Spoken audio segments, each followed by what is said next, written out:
தண்ணியில் காலை விட்டுட்டு உட்காந்துருக்க? டெய்லி துணி எடுத்துகிட்டு வந்து இந்த இடத்துல ஏதோ துவைச்சி அலசி காய வச்சு மடித்து எடுத்துகிட்டு போயிடலாம் ஐயா. அங்கே துவைச்சிக்கிட்டு கிடக்கிறது ரொம்ப சிரமமாக இருக்குது. அது இல்லாமல் அதுகிட்ட கற்று வாங்க வேண்டியா இருக்குது. உன் சம்சாரம் லோ லோ லோ லோன்னு கத்தி தொலையுதுயா. பெரிய லோலையாக இருக்குது. அதுகிட்ட பேச்சு கொடுத்து கொடுத்து என் தொண்டை ஆவியே போகுது. இங்கேயாச்சும் எடுத்து வந்து துவைச்சி காய போட்டுடலாம் இருக்கு. அழகாக ஜில் ஜில்லுன்ட்டு காற்றுலாம் நல்லா அடிக்கிறதுயா. ஆமாம் ஆமாம், எனக்கு 2-3 நாளைக்கு இங்கே தான் வேலை இருக்குன்னு நினைக்கிறேன். மரம் பழக்கிற வேலை, மரம் வெட்டுறது. நீ அழகாக எடுத்துகிட்டு வந்து துவைச்சி காய போட்டுடலாம். உனக்கு சாப்பாடாக எடுத்து வந்துடுவேன். நீ நான் சூடாக சாப்பிட்டுட்டு இருப்பல்ல. ஏன் பட்டு நீ சாப்பாடு வராக்கிக்கிட்டு துணி துவைச்சிக்கிட்டு கஷ்டமா இல்லையா உனக்கு? எனக்கு என்னையா கஷ்டம்? உனக்கு சாப்பாடு ஆக்கி கொடுக்கறதுல எனக்கு என்ன கஷ்டம் வந்துட போகுது? இந்த இடமே சூப்பராக இருக்குயா, அழகாக இருக்குல்ல. இங்கேயே உட்காந்துருக்கலாம் இருக்கு. ராவிக்கு போகணுமா ஐயா வீட்டுக்கு? வீட்டுக்கு போனாலும் பெரிய தொல்லையாக இருக்குது. ஆகிட்ட கொண்டு போய் நிற்க கத்திக்கிட்டு இறக்க வேண்டியா இருக்குது. அது முகத்தை பார்க்கவே கடுப்பாக இருக்குது. உட்காரு உட்காரு, நான் வேலை பார்த்துட்டு முடிச்சுட்டு வர வரைக்கும் உட்காரு.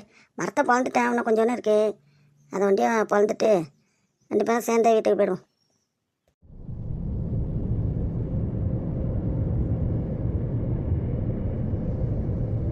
ஆடா இதுவும் வந்து இங்கே உட்காந்துருக்குவா. முருகன் என்ன சம்சாரமா? கட்டியாக்கா நல்லா இருக்கீங்களா? நல்லா இருக்கிறப்பா, நல்லா இருக்கிறியா? உமா இதான் முருகன் நான் சம்சாரமா? ஆமாக்கா. எங்கம்மா நீங்கள் 2 பேரும் இங்கே வந்திருக்கீங்க? துணி துவைக்கிறதுக்கு என்ன கையால் அடித்து அடிப்பைப்புள்ள அடித்து துவைக்கிறது பெரிய கஷ்டமாக இருக்குது. இந்த பிள்ளைக்கு உமாக்கு கழுத்தில் தண்ணி எடுத்து துவைக்கணும். அதுக்குன்னு இப்படி எங்கேயாவது போர் செட்டு ஓடுதா தண்ணி ஓடுதான்னு நாங்கள் பார்க்குறது. 2 நாளைக்கு ஒரு ட்ரிப்பு வந்து பார்த்துட்டு ஓடிச்சுண்டா வந்து துணி எடுத்துகிட்டு வந்து துவைச்சி காயப்படுவோம். அதுக்கு தான் இன்றைக்கி வந்து பார்க்க வந்தோம். நீங்கள் உட்காந்துருக்கீங்க. எனக்கு இங்கே வேலைம்மா, அந்த மரம் பழக்கத்துக்காக வந்து வேலை பார்த்துட்டு இருந்தேன். அது 2-3 நாள் அந்த மரம் பழந்துட்டு இருந்தேன். இன்றைக்கி கொஞ்சம் வேலை இருந்துச்சு, பழந்துட்டு இருந்தேன். என் சம்சாரமும் அங்கே துணி துவைச்சி காய போடுறதுக்கு அந்த காமாட்சி திட்டுன்னு திட்டிட்டு கிடக்கிறா. அதுக்குன்னு சொல்லிட்டு துணியை எடுத்துக்கிட்டு எனக்கு சாப்பாடு ஆக்கி எடுத்துகிட்டு வந்து துணியை துவைச்சி காய போட்டுட்டு சாப்பிட்டுட்டு உட்காந்து பேசிட்டு உட்காந்துருக்கோம். இன்னும் கொஞ்சம் இருக்குது மரம் பழக்குன்னு. அது கோடாலி அப்படியே குத்தி வச்சுட்டு வந்திருக்கிறேன். ஓ அப்படியாண்ணே, சாப்பிட்டாச்சா இல்லையா? சாப்பிட்டாச்சுமா, சாப்பிட்டுட்டு தான் உட்காந்துருக்கோம்.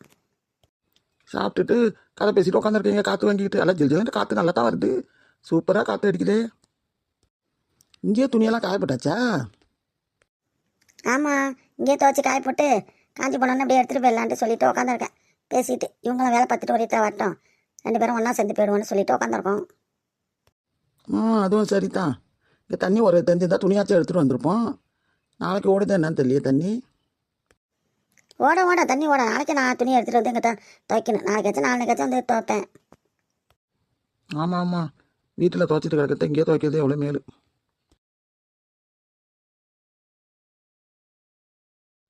இந்த அடிக்கிற காற்று நல்லா வேகமாக அடிக்குது. இந்த காற்றுலேயே துணிலாம் காஞ்சி போடாமல் இருக்குது. ஆமாம்மா, நல்ல காற்றா இருக்குது. நம்ம துணியை எடுத்துக்கிட்டே வந்துருக்கலாம்க்கா. அழகாக இதுவெல்லாம் உட்காந்து இருக்குதுவா. பயம் இல்லாமல் துவைச்சி காய போட்டுட்டு நம்மளும் இனிமேல் காய போட்டு எடுத்துகிட்டு போயிருக்கலாம். நம்மளுக்கு தெரியாது இல்லடி முருகன் நல்லா உட்காந்துருக்குது. நாளைக்கு வேலை இருக்காண்ணா அந்த இடத்துல? நாளைக்கு இருக்கும்மா, கொஞ்சம் மரம் இருக்குன்னு சொன்னார் அண்ணாச்சி அண்ணன். கேட்டு பார்க்கணும். ஒரு மரம் பழந்துட்டேன். நாளைக்கு கேட்டுட்டு நாளைக்கு இருந்தாலும் இருக்கும். நீங்களும் வாங்கலாம் நாளைக்கும். பார்க்குறோண்ணே. அக்கா சீதா கசத்துனா உட்காரன் தண்ணியில் காலை விட்டுட்டு உட்காரலாம். உட்காருங்க, நல்லா ஜில் ஜில் இருக்குது தண்ணி. நீங்கள் உட்காருங்கம்மா, நான் போய் மரம் பழக்கிறேன். வேணாண்ணா நீங்கள் அப்படியே உட்காருங்க. நீங்களும் உட்காருங்க, வாளி எடுத்து அப்படியே வச்சிடுறேன். நல்லா தான் அழகாக காற்று வருது சூப்பராக. அக்கா அந்த காற்றுக்கு இங்கேயே படுத்து தூங்கலாம் போயிருக்கு.